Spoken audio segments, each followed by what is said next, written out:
So take a deep breath. And we can start. Okay? Human design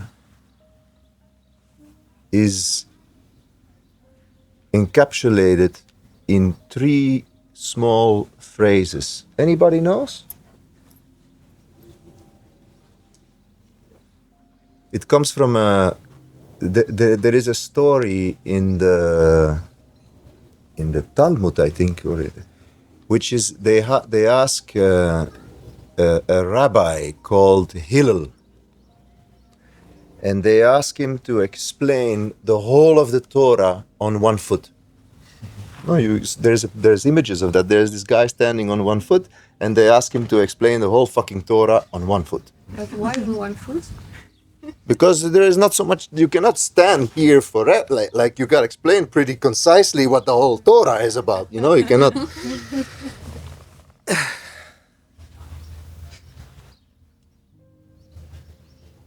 And any idea what he says?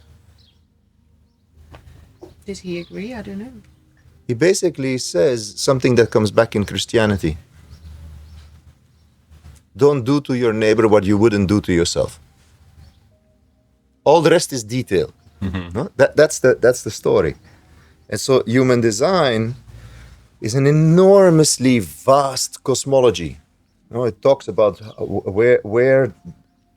it talks about the origin of the universe, it talks about evolution of the universe, it talks about where the universe is taking us. And within this huge cosmology, it presents us, which is what we are most familiar with, it presents us with the energetic architecture of atomic forms. This is an atomic form, this is an atomic form, the fly is an atomic form, the butterfly, the dog, like all different atomic forms have different energetic architectures. And this whole cosmology is brought back to 3 simple phrases. You are unique. You have no choice. Love yourself. So what that means is we are unique, never repeating, non-comparable expressions of love. We have choiceless consciousness. That's what we are. That's why we are witnesses, ultimately. It's buried deep down in the onion that we are identified with, and the onion is our mind. But deep down, okay, we are watchers. And the only thing we can do is love ourselves. So the whole cosmology of human design is like encapsulated into that. So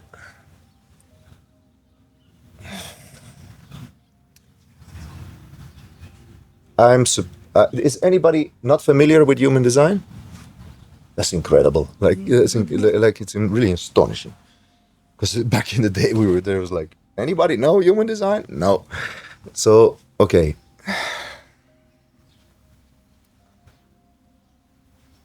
The moment you enter into human design, okay, and you start identifying with it, I can say to myself, I'm a reflector. I have a 4-6 profile. I have this, I have that, I don't have that. You have that, blah, blah, blah. It's because of you that this and that. Blah.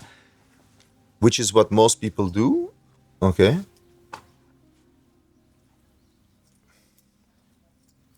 Completely misusing the information. Like, it's better to call yourself Catholic then instead of saying that you are a projector, or it's better to say that I'm a Mexican instead of saying that I'm a reflector. Like there's no use at all in all of that. Human design is a GPS to awareness.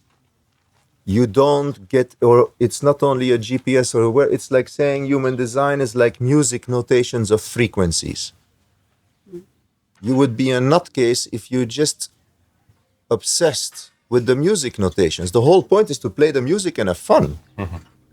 No, it's like, and so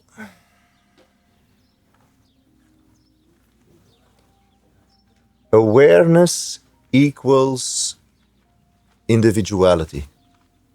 Now, individuality has nothing to do with individualism. Individuality comes from Latin. No? It says the etymology is individere, not being divided from the totality. So it is the embrace of our uniqueness, it's the embrace of our individuality that actually creates the awareness of interconnectedness. It is what creates the awareness of non-violence, compassion, the fact that whatever I do to you, I do to myself. That's the awareness that individuality creates. And human design is merely a very sophisticated GPS that points us there and that we can use. If you use it wisely, it's incredible. And so, a little bit in trying to answer your question or elaborating a little bit on it. At university, I studied social anthropology. Okay, and in the 20th century, late 19th century to now, there's been a very interesting evolution in a way. Like the first in social anthropology, they misused Darwin. So. Okay, you guys are from that, and we eat with a fork, and you don't, and we do this, and you don't. Like, so we're higher up the evolutionary ladder. And then came functionalism. So functionalism is in some way or another saying, if we cannot be superior, let's at least be different. You do that because of your culture, and we do it because of mine. So it's the social setting in some way or another that creates whatever it is. And in the 60s, anthropological theory, like the lens to use to look at what it is to be human and why we do the things we do, and and also to start recognizing who we are, started going more inside. The most prominent, the person who really made a quantum shift in social anthropology was Claude Lévi-Strauss. Claude Lévi-Strauss brought forward structuralism. So he was basically saying, we are all the same. We all have similar cognitive structures, but we express them differently. And the zeitgeist of the 60s was going into the same direction. It's like, okay, let's just put flowers in our guns instead of shooting each other because we're all the same, we're just different. And the next step is that cognitive anthropology starts going even deeper inside. The cognitive anthropology is like putting together biogenetics and sociology and psychology and starting to look deep inside of a human being. What is our limitation? Like for example, human beings, we have a limitation, which we never conceive of as a limitation. Obviously, it's our nature. But we have a limitation that makes that at some people have kids, no? Every mother knows that at the age of 2, the kid is gonna say no, no, no, no. It explores saying no because it's an exploration of saying yes to itself. So it's exploring its autonomy by saying no. And in that age, like they grab the knife on the table, okay?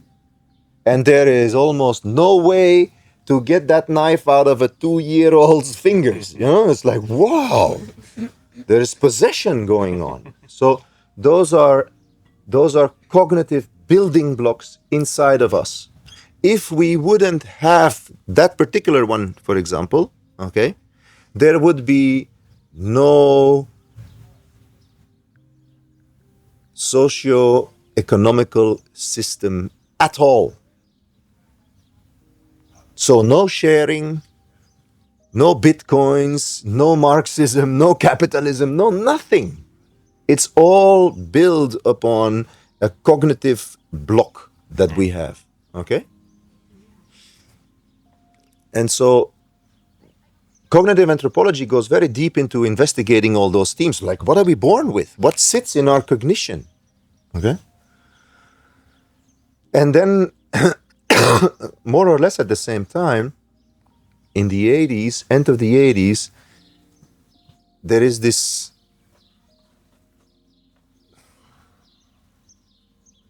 weird guy living on the island who has a wacko experience, who has been like when you look at Ra, no, that's Ra, who was the guy who brought human design, who channeled human design into the world.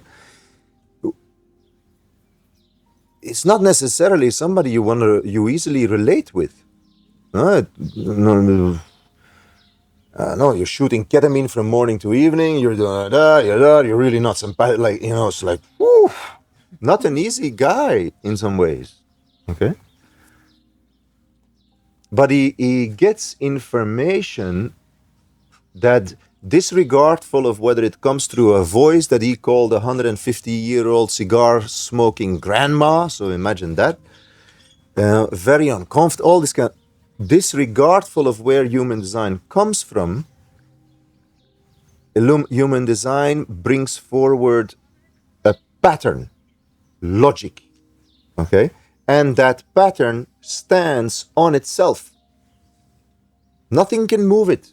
It stands on itself. It's sustained. The cosmology of human design goes deep into astrophysics, into relativity, into this, that, and the other. And so, from my perspective, after all these years, and this summer I'm bringing out a book, and it's called Understanding Our Energetic Architecture. The beauty of what the information is, and that's why I said Richard Rudd left something out, is like, the beauty of the information is that we get our energetic architecture. We're all in it. Whether we know it or not, we're in it. We all express it in certain ways. We have cultural conditioning, psychological conditioning, relational conditioning, mystical conditioning, like whatever the case may be, we all bring it forward in certain ways. And most of it, okay, it was very important to understand that, is like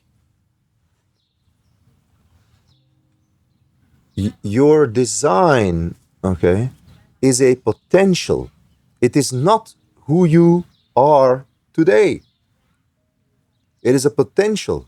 It's like, in some way or another, it's like the whole oak tree is encapsulated already in the acorn you're gonna plant. It's already in there. But then you plant the acorn, and then you get circumstances, and you get certain parents, and you get certain influences, and you get a certain neurosis, and you get certain fixation. And basically, the potential of the oak tree was to grow all the way straight into the sky, and it starts growing left and right, and branches this and that and the other.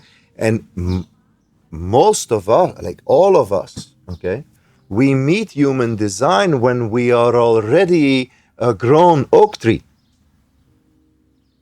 And so, recovering our potential is a process of human design is two legs at the same time. It points towards body intelligence, but in order to acknowledge body intelligence, you need to get the mind out of the way. And so it's like a catch-22. Human design is at service of mental observation, is at service of therapeutic processes, and is also also offers you clarity on your energy, the core of your energetic stance, and the core of how these things work. It's like you were mentioning, projector. So there is projector, generator, manifesting generator, manifester, and reflector. What does that mean? Okay. When you read psychology, you get to see that psychologists agree that basically we have a unique predisposition in life, and we're here to give a satisfying display to that energy in order to feel connection, unity with existence, joy, pleasure, and relaxation. And human design says, yes, that's true, but there is a deeper layer to it. It's not true for everybody. No, so human design makes a contribution in that sense by saying that the life force, the vitality of a human being is not oriented the same, meaning towards satisfaction, for everybody. No, there is Mick Jagger who is singing, I can't get no satisfaction. Okay? He's a projector. He's not oriented towards satisfaction. He's oriented towards energies that have to do with intelligence, awareness, self-recognition, and how to imbue those energies in the exchange and the interaction with others. And so when you get to know the orientation of your life force, when you get to, like, you come to human design, the first thing people say is like, okay, this energy type, projector, whatever, generator, manifester, it has to do with the orientation of your life force. No, it has to do with, you're talking about the fact, okay, I am a generator. Your life spark since birth is oriented towards, what am I going to embrace today? What am I going to do today? What is, like, I want to embrace something that gives me satisfaction. Okay? Whether that's supported, it's another story. Finish your plate, put on your jacket, go to school, do this, do that. It starts becoming difficult to find whether I respond to it or not. And so there are laws that obey our energetic, like our life force. And so each energy type says something about how your vitality came into the world. Now, when your vitality comes into the world by something described as projector, it's a very different thing than I'm a projector. No, it's like, it's talking about my energetic mechanisms, and they're using music notations. The music notations are not do, re, mi, fa, sol. They are projector, generator, blah, blah, blah. So, okay, there is this thing called projector. What does that mean? Most energies in human beings, they are projected. And something to understand. There is an enormous amount of energy that is only coming to the surface when we call it out.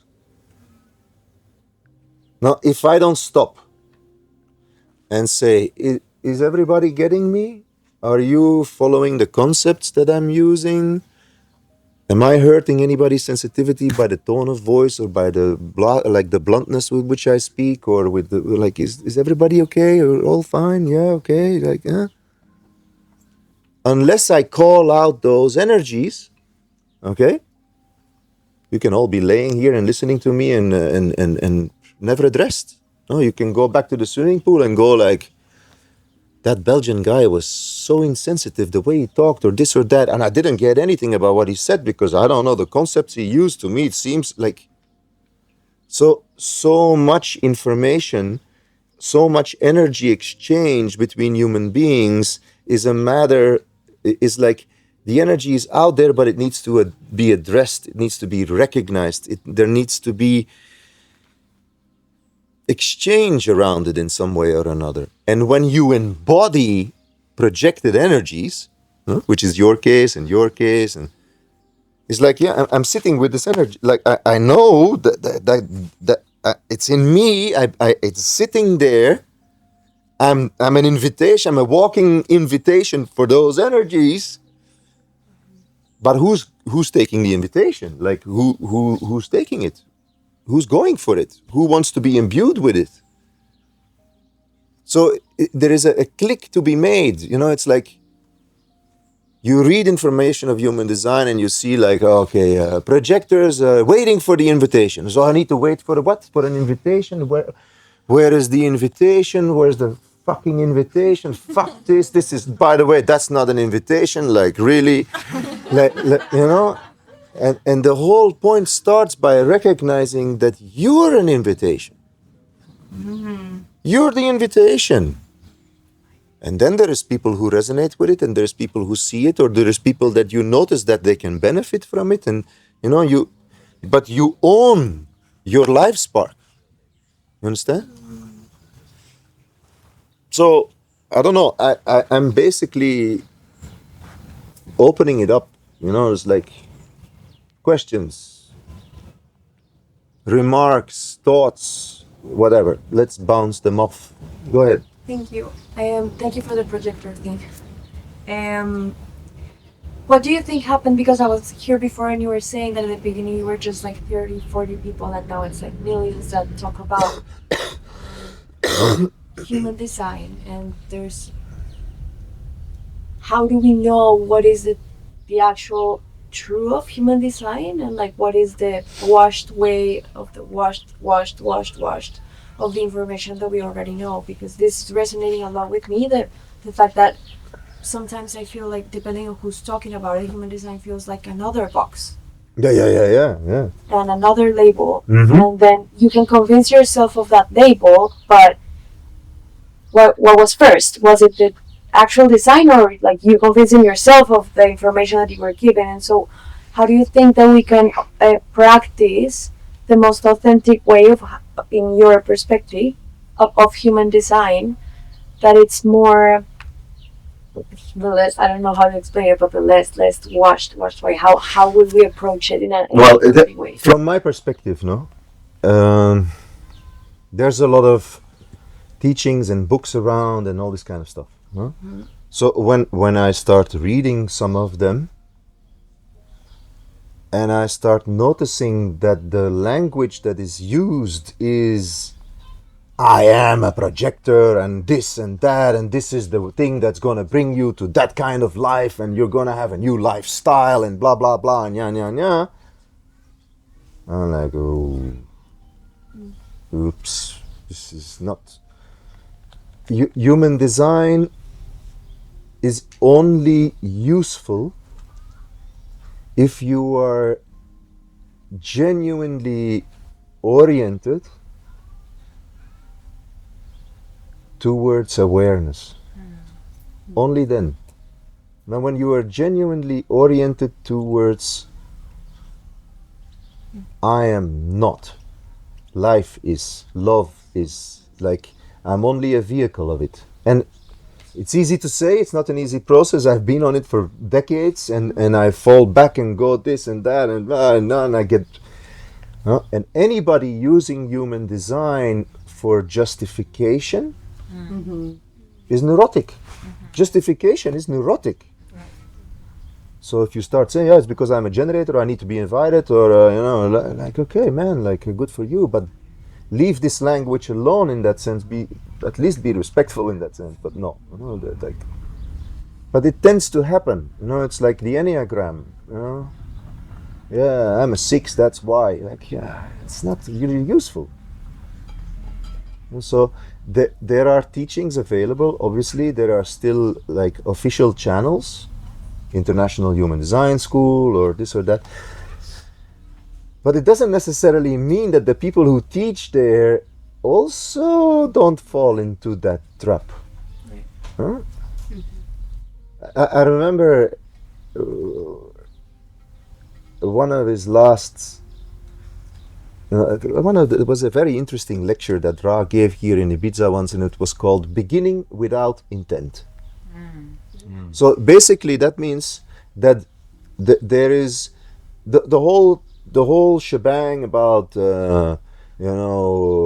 creation, or the stories that back just over there you guys were mentioning, like purpose. Okay, there is no purpose Like life does not need purpose. Life is enough on itself. Full stop. No, so my purpose is not out there or there or there or there or there. I don't know. My father has been a brilliant doctor for his whole life. The void that it gave him the day he stopped practicing, Jesus. Oh, purpose, like that's not purpose. So purpose is being is feeling that life is enough on itself. That just being alive here, you know, he was saying loving service and all this kind. Yeah, like I'm here. That's enough. There's nothing like I'm glad to be here. And how can I be of service? So I think you got to hold that space of awareness for yourself and make the distinction for yourself. And some books, some people had the tendency to dumb down the language, which is like, okay, I can understand. I'm not oriented like that. I rather go, okay, but what does this word really mean? ChatGPT or this or that or etymology and blah blah blah. That's what it means. No, a lot of people are very invested in words.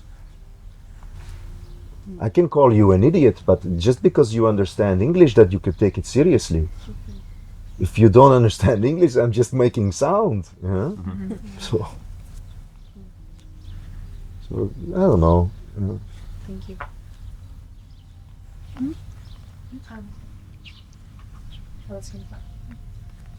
I wanted to ask, with the awareness now, how do we use this as a GPS? I've never been explained this before, and so we don't fall into the trap of our identity and our label. What does it mean to navigate human design? I don't know.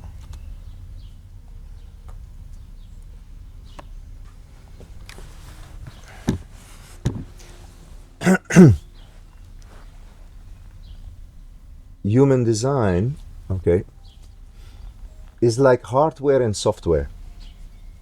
No, you see this thing in the middle, which you see on your phones and all this kind of stuff. My design, okay, that's the hardware.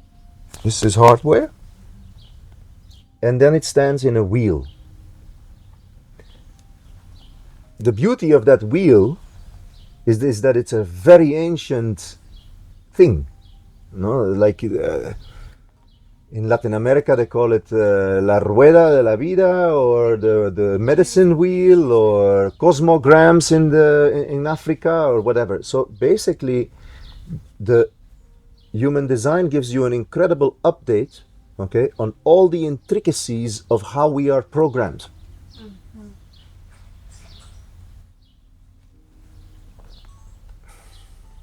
And it's beyond us. It's like when we come into the world and we are healthy human beings, so to speak, we are programmed to connect existentially with the eyes of our children, to hold them, to feed them, to give them care, to mirror them correctly, to bring them slowly to other stages of, to autonomy, and then to independence, and then there is like moving from your mother to your father, the Oedipus stage. Like those things, they are coded in us. Okay. And this whole coding mechanism, okay, is we have very sophisticated hardware, okay, but strangely enough, we're using Windows 5. and actually what is available is Windows 13, 14, something, I don't know. Okay. So what does that mean? It means that actually human design, okay, is an incredibly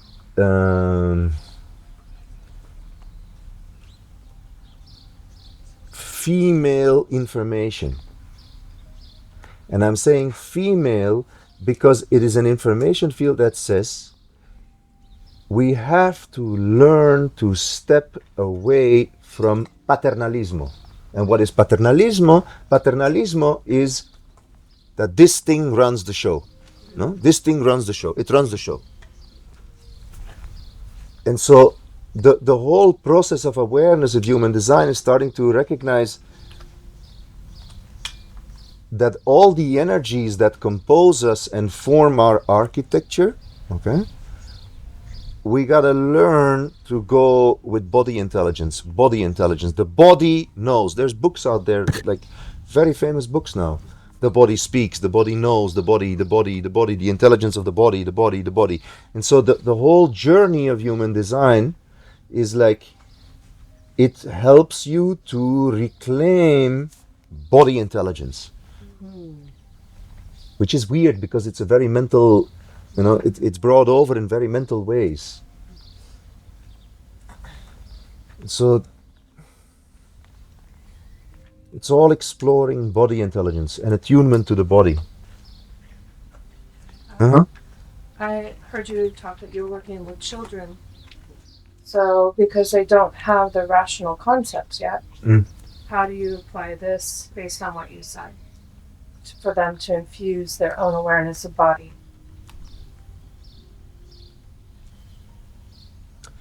We tend to deeply misunderstand body intelligence, and the in some way or another we don't understand what libido is. What? We don't understand what libido is. Oh. No, a libido is the intelligence behind connection. It starts in the womb. It starts in the wall that the child has with the mother. It starts in the psychic environment of the mother and the child in their womb. And then slowly it starts developing. Okay? And there is enormous misunderstandings there.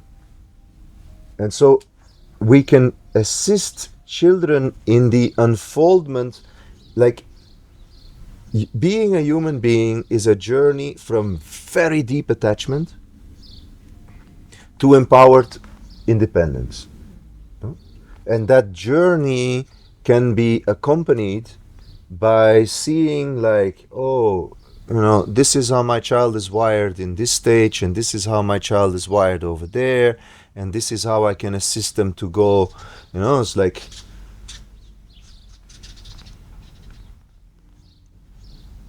I look at my own design, for example, and the movement as a child to go away from the mother figure and going to the father figure.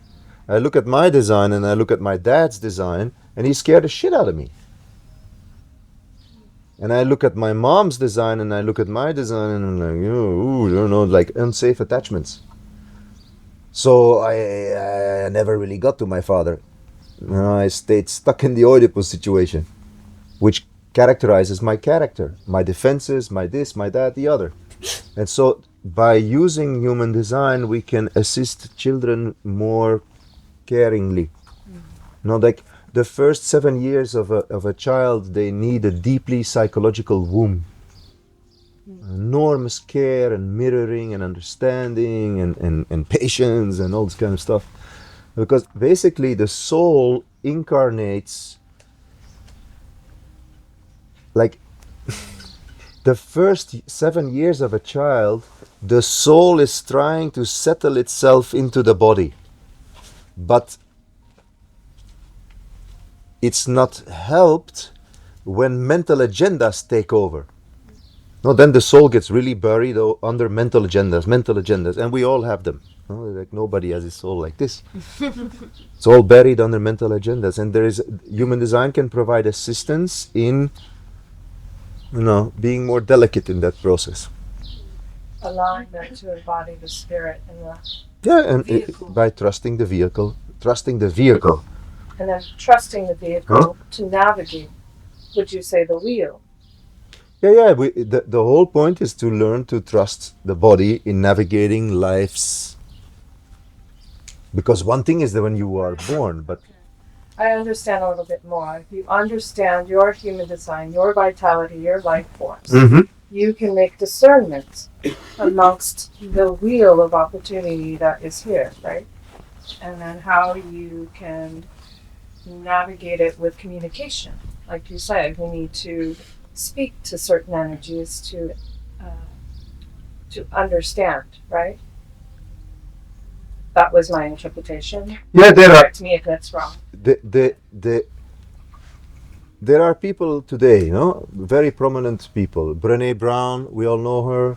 Simon Sinek, we all know him. You listen to them and they talk about, humans are wired. We're hardwired for belonging, or we're hardwired for this or that and the other. And human design lays out human energetic hardwiring. We're hardwired. We're hardwired to belong. We're hardwired to go through experience, to understand patterns, to empower ourselves, to integrate, like all these kind of things.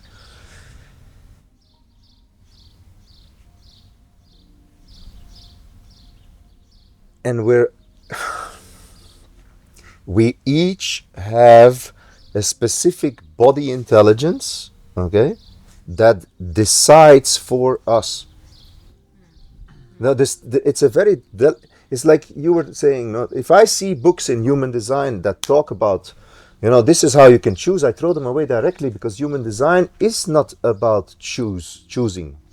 Human design's premise is that we are choiceless awareness, and that the body knows, the body decides. It's the body. There is no choice in a body.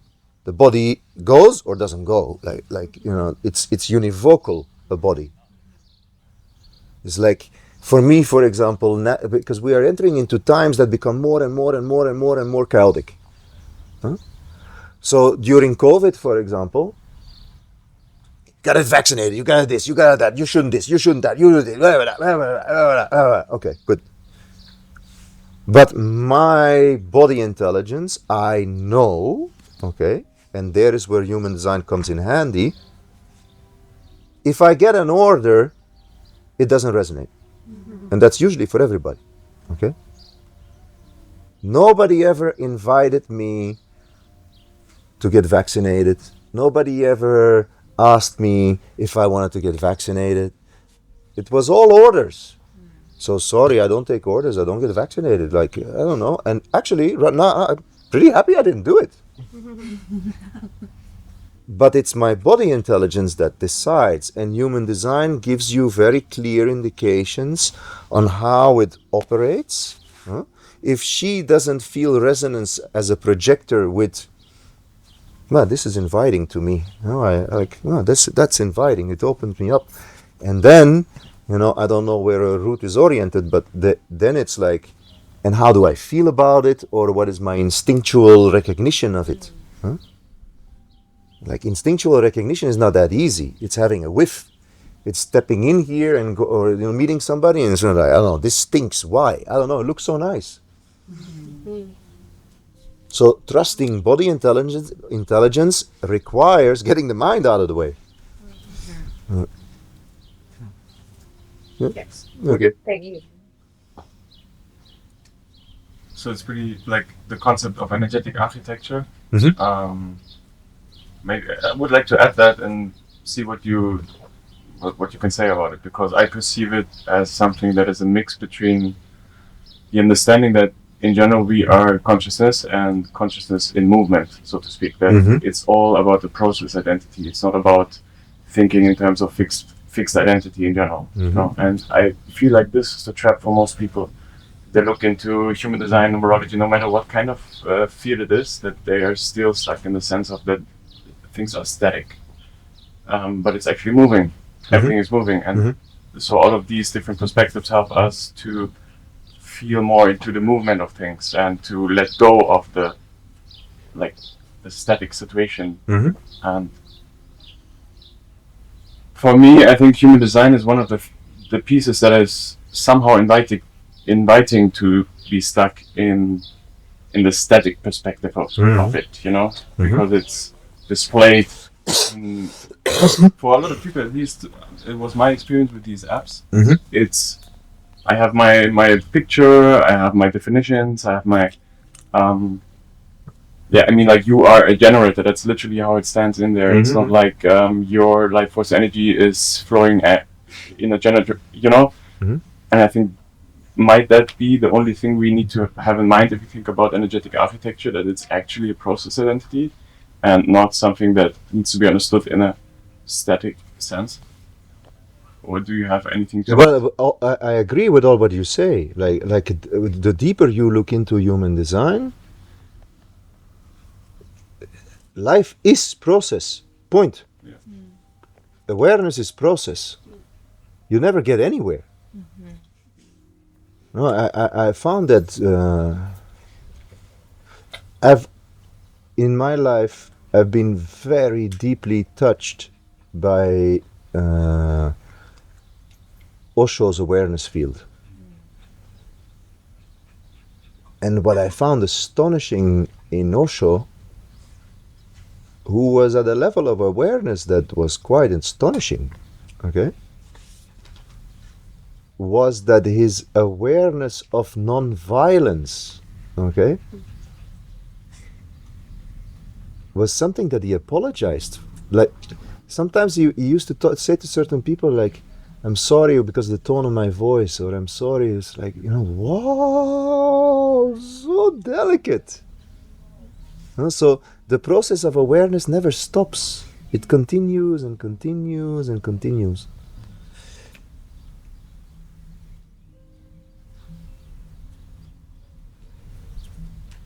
When I refer to the gift that human design brings in terms of understanding energetic architecture,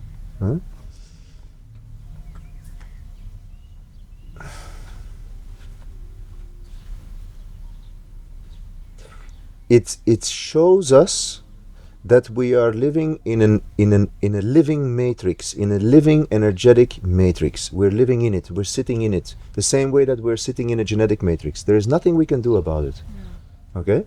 But every day I can see different things through my blue eyes. It's not static at all. And there's an enormous influence of epigenetics. So it's not just genetics, it's epigenetics. And human design is the same. It's not just definition. Actually, what influences you most is probably the openness. It's coming, the two come together. No? So there is always those two. And what we were talking about with her is like, okay, human design shows us how we're wired. So there are many energetic circuits running through the body graph that we need to be supported in life. We have a brain that when we are born is about 25% developed. That's much less than a monkey. Okay? So we need tremendous care in order to develop the brain. We need enormous connections in order to develop emotionally and in terms of connection. So we have this wiring to be supported both in our material aspects and in our connective aspects. In order to regulate the nervous system and blah and blah and yeah and yeah. No, that's a wiring that sits there. Human design calls it tribal circuit. We are designed to integrate. So we're wired for integration. That means everybody who has kids here, okay, very lovingly, many times you say to your kids, fuck off. No, it's like, I see you can walk alone now, fuck off. I see you can eat alone now, fuck off. Like, it's good that you integrate it, that you can do it on your own, that you grow spine, that you're standing on yourself. So we're wired for those things. And what we were saying there was, we tend to orient the wiring that we have and limit the wiring that we have because we approach it with the mind. And in that sense, for example, Brené Brown says, any belonging, okay, that demands of you that you are different from who you are, is not belonging. And it happens to all of us. We belong to families, but we need to be somebody else than who we really are in our families. So that's not really belonging. So it's a misunderstanding. It's like we're fucking with the wiring. We're putting the mind. We're operating with this Windows 5 shit instead of moving to a whole other level of awareness in the way that we partake in the wiring, which makes it such a dynamic process. Well, first of all, I really wanted to say thank you for the way that you opened the talk about saying, I am not, right? I am not the generator, the label, because I resonate with what you say, and I feel like it's the same. And like I studied Ayurveda, and it's the same. It's like, oh, my dosha, I'm Pitta, I'm Vata, I'm this, and I think this just is this human nature to find a label, so then I can be identified with something that gives meaning to what I am, right? And then it goes with this belonging. But I think when I was hearing you speak, it's like we are all cell phones, right? And I think people now are more focused on finding and accumulating more definitions instead of what, like in Buddha's times or yogis used to do. It was this process of saying and denial of the I am not until they got to the source. And here I see and I feel like with all the different techniques, it's like it's the opposite, right? We're trying to add more. It's like human design, astrology, chakras, this, Ayurveda, like all of these different things that instead of getting us to the real source of what we are, like we are awareness, or we are, God or consciousness, however you want to call it, we just keep like drowning in more meanings and stuff. So like if we were phones, like maybe, with human design, the way I understood it is, maybe she has a like Android system and I have an Apple, right? So that we work differently, but we get caught up in the, okay, I need to add more apps on this thing instead of saying like, what if I took some of the apps off and some of the noise and distraction, and I realize that I'm neither the phone or the app, but I'm like the electricity or the Wi-Fi, right? And like the Wi-Fi is the same for all of us, but I feel like we're just so bombarded with information, and now this thing comes and we just try to add so many more layers. So even human design, when I discovered it, I found it really simple, but now every time that I want to go deeper, now there's like a new way to understand and manifest according to your human design. And then it just gets so overwhelming. When I love what you said about it's like you're not all of those things. So you just need to go back to the essence of this is also a programming, right? This is what he's saying. It's a tool that identifies you, that it helps you to navigate the world, but ultimately you should be able to let it go and not like be attached to like, no, my human design says that I'm a projector, so I can't do this. I need 10 naps a day because I'm a projector. Or like I need to find constant joy. Like you're still caught up in the wheel, right? Like, and it's really hard because instead of people saying, I know about this and this is the truth, is people now are selling you and upselling you products on manifest and do this, create from your human design. So I really want to say thank you for simplifying it again, because I feel like that's what's missing. Like we should just go back to the simple of we're none of those things really. But at the same time, one of the weird things about our human nature is that we pierce the illusion in which we live by giving names. So sometimes it's funny. All of a sudden the name is there. I was surprised not so long ago. I went to Barcelona, and there is a name now, a label that's called binary. And now I see binaries, like they're there. They weren't there before the label was there. Like all of a sudden they come out. And so when I used to say to my grandmother and talk about energy, she was like, energy, where, what, how, like, where the fucking energy? This, like, drink your tea and just shut up. That was energy. And now we're in a situation where it comes out of my mouth to say, no, there is energetic architecture, like there is this energy and that energy and that energy and that energy, which makes sense, obviously, because E is mc square, so there is, depending on where the energy goes through, it takes on certain shapes and form. And human design allows us to recognize those shapes and forms. The recognition, okay, means that you are not that. If you recognize it and you see it, it means that's not me. I recognize that I have reflector mechanics. I'm not a reflector. I'm the guy who's like, whatever, not even the guy. I'm seeing it. Okay? And so, to make a long story short, like, the more you get out of the way of yourself, the more your design shows itself.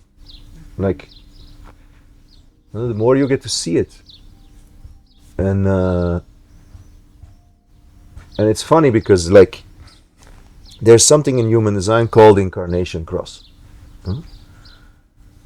And so people think that Incarnation cross has something to do with what they're here to, what their purpose is, or something like that. But basically,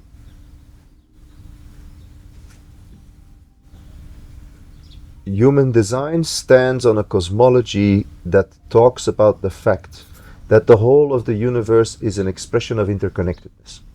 So it's basically saying that the universe is a body.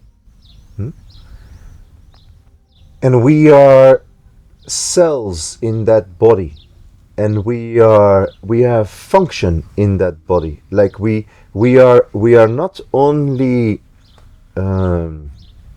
imprinted by imprinting mechanisms, the moon, the sun, the planets, the this, the that, and the other. We are imprinting agents also. So we are imprinting the universe's brain. So we are neurons firing in a body that we're not even aware of how big it is. And one of the beauties of human design is that it shows you that the more you get out of the way, the more you stop trying to understand it, the more you just live who you like, are in resonance with who you are or whatever, your presence fulfills something. It shows you, actually, it's telling you like you are a liver cell and she is a kidney cell and she is a nail cell, and it calls it Incarnation cross. So when you see your Incarnation cross, you get to see it more clearly the more you disappear. There is like, wow, that's happening through me. That's such a beautiful thing to see. It's like, I bring this in life and I didn't even know.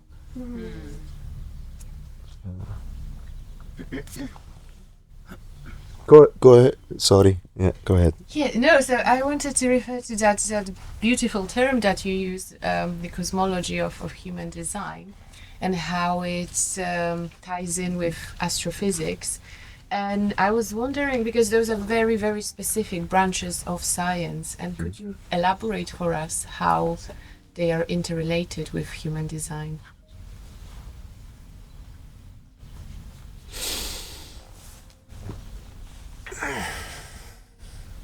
I mean, in astrophysical stuff? Astrophysical, cosmological as well. So a cosmology is basically a cosmic fairy tale. No, that's what a cosmology is. No? The reason I'm saying that is I'm a cosmologist. And I think what you told us is the more mystical interpretation of cosmology, which is also one of the theories that exists. And there are some cosmologists that are more supportive of that, and there are others who are more strictly, we are basing our theories on what we can measure within astrophysics. Yeah, of course. That I understand. So this is what I want to understand, where human design fits in that, spectrum of understanding the universe and the cosmos. What I found very interesting in terms of cosmology, the last,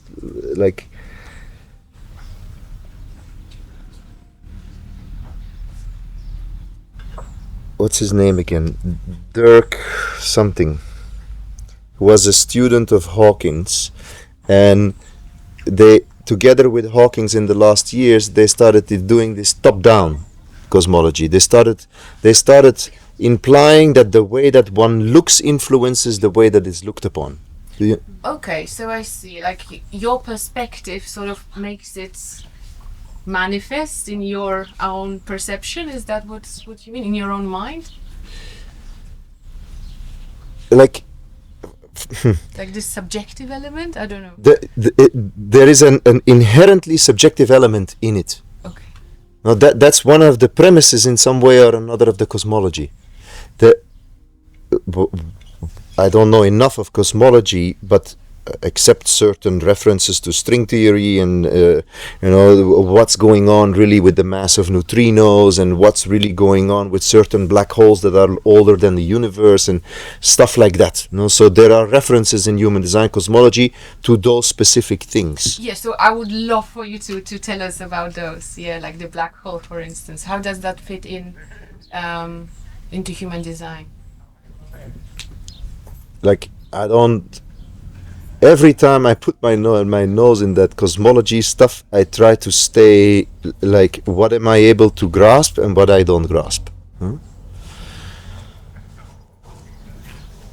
And what was put forward, because this is something that came out in 87. And so in 87 there's a guy here on the island who says like neutrinos have mass, and actually we should look into the existence of a magnetic monopole, and there are certain stars or remnants of stars in the universe that are older than the universe, and basically none of that stuff was like, what are you talking about? Okay, massive neutrinos was discovered in the 90s, magnetic monopoles were predicted in the 70s but never really found, and now kind of like and the stuff that has to do with like these black holes that are part of that are older than the universe, there is stuff going on there in terms of, there is an aspect of human design cosmology that basically draws a ring around what can be known. And so in that ring that can be known, it's like the comparison is to a womb. So that we know the universe as the child in the womb. We know that there are certain things on the wall with the womb, if you want to call it, that were there before the child started to be in the womb, but we will never know who is the mother until I'm born. So there is aspects of the cosmology that go into that direction. But what like, and I can not offer you any more from that perspective, but what I find astonishing, and okay, Ra had much more insights into, like, he was trained as a physicist, so he knew much more than I do about relativity and this and that and theory and da. But what is astonishing about human design is that the whole thing starts by saying that the nature of the Big Bang was a clash of consciousness, so that the nature of what banged into each other had consciousness. Well, there is a theory that universe is just consciousness, Yeah. and the previous one ended, then another one began, and it's a never-ending cycle. Yeah. But it's one of multiple theories, and it depends which one, specific physicist or cosmologist relates to. But Yeah, that's why I call it a fairy tale, because it's like a tale. Yeah. But what is interesting from my perspective is that if you have deeper interest, you can look into it. Huh? But I find it interesting that it, like, the hypothesis starts with consciousness, and the down, like the way that the logical framework is built, and each stone builds on another one, brings forwards. Okay, this is what it brings forward, but it all starts in the premise, in the hypothesis that actually everything is consciousness.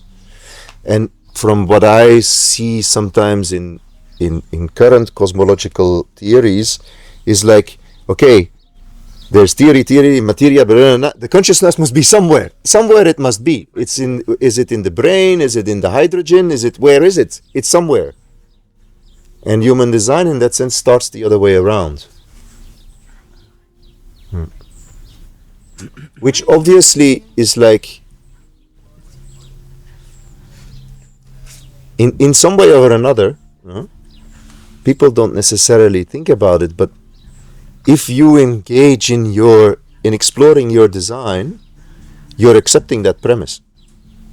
You're accepting the premise that actually everything is an expression of consciousness. That's what you are engaged in. It's like, I'm exploring my design.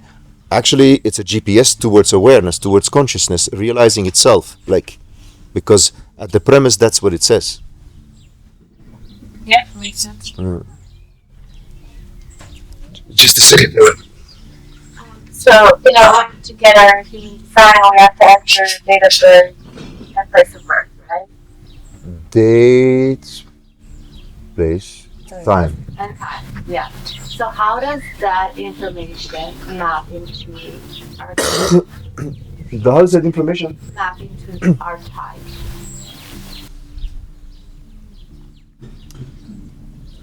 It's like you position yourself, no? Through date, place, time, you position yourself. And in that positioning, there is other positions taking place. Like, now we're sitting here. Tomorrow it's full moon in Cancer. New moon in Cancer. So there is a positioning. And those positionings, they are brought into the body graph. Positioning of what? Like the position The Earth, the Sun, the Moon, the nodes. Yes, but not like from a human design perspective. We are influenced by certain objects. I don't know. Chiron, Ceres, Dysmonia, like they are objects that are out there in our solar system, but we are not imprinted by them. So there is only a certain set of stellar bodies that imprint us, and they are basically the traditional astrological all the way to Pluto.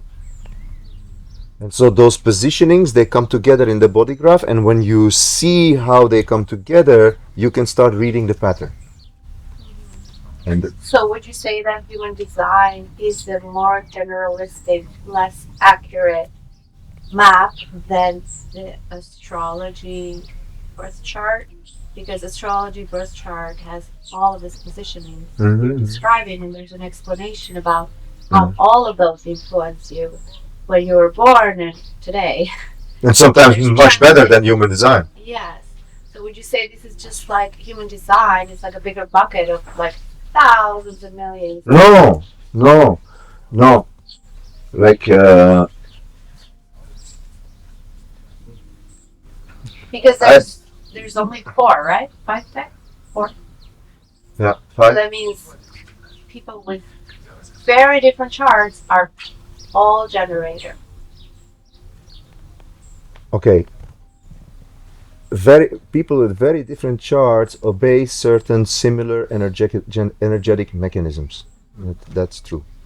But for me, like, there are certain astrological databases, so to speak, like I don't know, Vedic astrology, or Babylonian astrology, or there is now astrology that is more oriented toward the psychological or whatever. I find astrology fascinating. Okay, but what does astrology not offer, and why is it dangerous to call, from my perspective, human design a new form of astrology? Because astrology does not offer energetic architecture. No? Your dog is born the same day as you, he has the same birth chart as you, and so that's the birth chart of my dog. Okay? My dog is Pisces. Yeah, but when you look at the energetic architecture of a mammal, okay, you see that they are not imprinted by Pisces. So Pisces doesn't define their energetic nature. Neither does Virgo. And there are certain aspects in their energetic architecture that, it's like a mammal has access to the mind. We train them, sit, do this, that, in the zoo and in the circus. We know how to access them through the mind. It's one of the connections we have with them. Okay? But they on themselves don't go there. Right. But it's still based on certain placements. It's based on placements. All of that is true. But what I try to accentuate to make the distinction clear, and that's not about better or worse, no? Is like, this offers energetic architecture. Like, what is the energetic architecture of the inanimate? What is the energetic architecture of the inanimate? The inanimate, okay, carries the possibility to be imbued with spirit. That's the oldest business on the world. Here's a stone, okay, and it's gonna bring you good luck. I imbue it with a spirit. So I have many backpacks, okay, but this one, no, this one comes from my days in Dharamsala. I'm not easily giving it away. Like, this is my backpack. I don't have another backpack like that. So, by the way, it's made from marijuana and all the rest. Like, my backpack. It's like it's like there are certain T-shirts you have more attachment to because you imbue them with something. Huh? That's the architecture of the inanimate. And so every form has a specific architecture. It's like plant life, for example. What is funny about plant life is that they're constant, like the way that they are designed, okay, is that we constantly have their genitals in our face. The flower is the plant's genitals. So it's there, it's turned around, the architecture is turned around. It's like, boom, you got it in your face.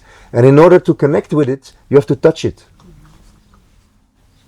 You don't get you don't get the energy of the palm tree unless you hug it. So there are certain ways of how these things operate energetically. And that's the distinction for me. Not so long ago, I saw a book, and it was called Human Design, the New Science of Astrology. It's like, yeah, ciao. Like, you didn't get anything. You didn't get it. You're just using information to pump your own ego up. I have another follow-up question. Is there the overlap or interconnectedness of human design with the Kabbalah tree of life? Mm-hmm. Could you share a little bit more about that? when you look at the body graph, okay, it's all about flux.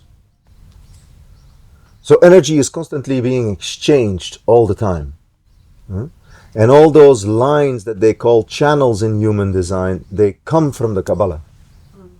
So the Kabbalah is one of the building blocks of human design. The thing is,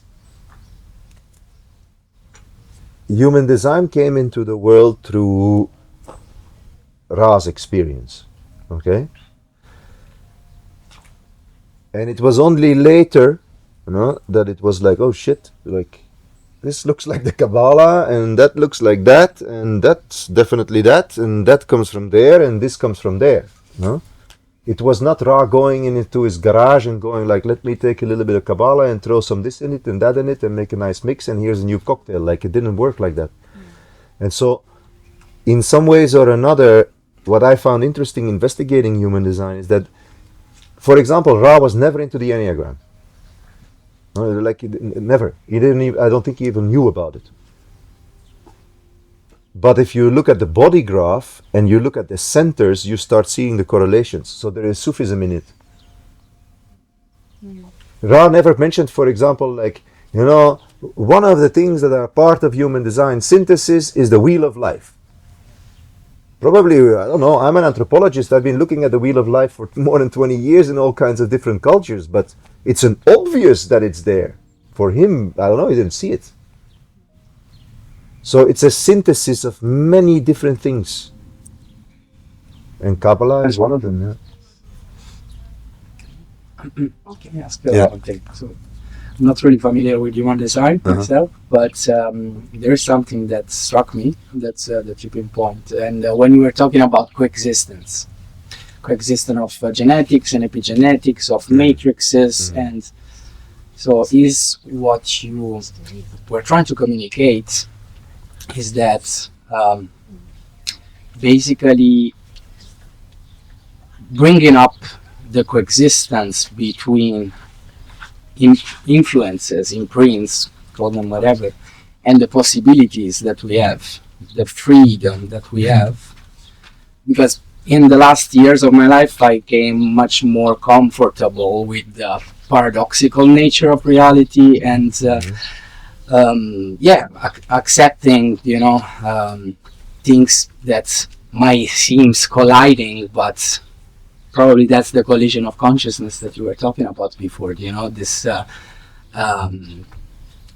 colliding perspectives that for me is fine now to accept them and embrace them in a certain way. So I'm pretty comfortable in someone telling me, you are this kind of, like you have these influences into your life, you're a process in that, but at the same time I'm an imprinting agent, I'm the one that is the consciousness that is experiencing all these movements that we talked about.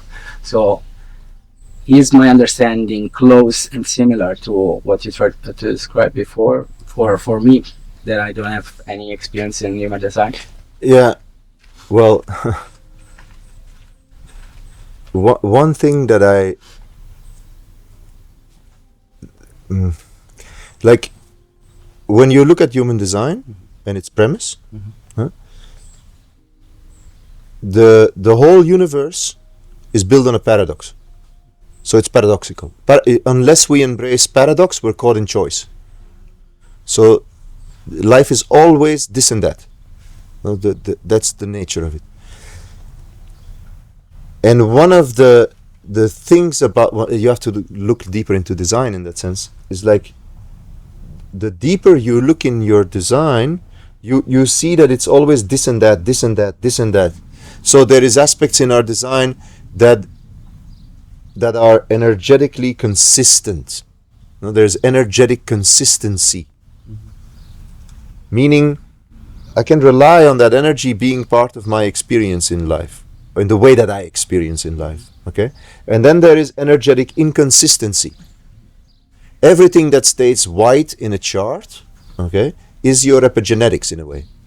And there is a big confusion, because when you look at a chart, Like my nephew, for example, there is 9 centers, and he has 8 colored in.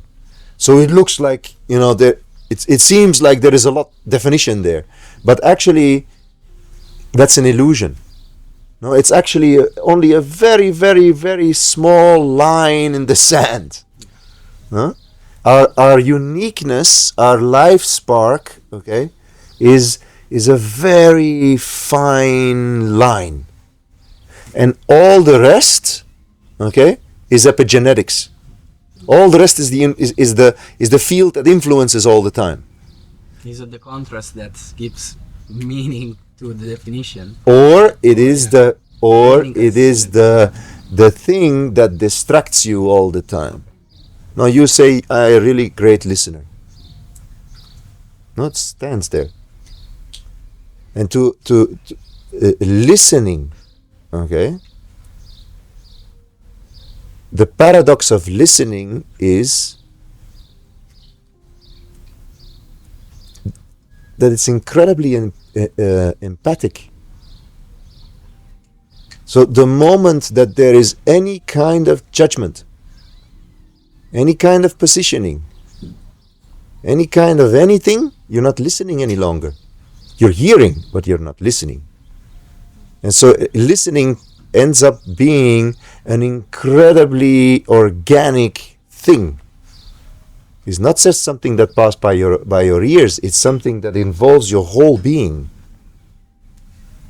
And so life is full of this kind of, like, that's what it is. Thank you. You're welcome.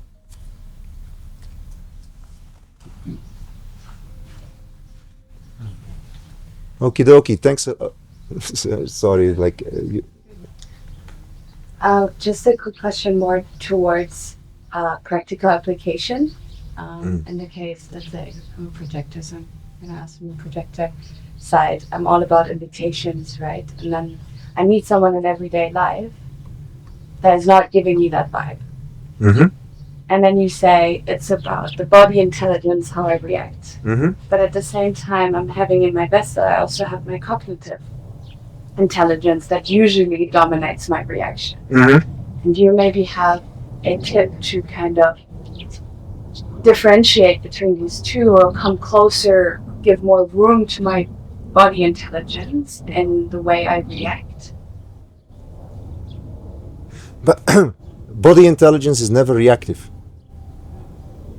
Body intelligence responds, or body intelligence, but it's not reactive. The mind is reactive. You mentioned that you have a defined root center. Huh? So groundedness sits in your nature. You're grounded. The more grounded you feel, and the more you're like here, now, with your feet on the floor and your being there, it's easier to see who resonates. And it's also something to acknowledge that your energy goes into focus with somebody. No, so the orientation of your energy field is, I'd love to have a very nice conversation with her, like it goes into one-on-one. No, you tend to lose yourself standing in crowds and all this kind of stuff. So it's not really your setting. So those things, there are like little things you can. So anybody interested in personal analysis? I do it online. It takes an hour and a half on Zoom. My website is dirknellens.com. That's planet, yeah. And I have a newsletter also where I talk about what's going on in terms of transits. And I think by the end of August, something like that, I'll have a book coming out called Understanding Our Energetic Architecture. It's a surprising contribution to human design. So that's it. Thanks a lot, Maria, for the invitation. Yeah. Enjoy Ibiza.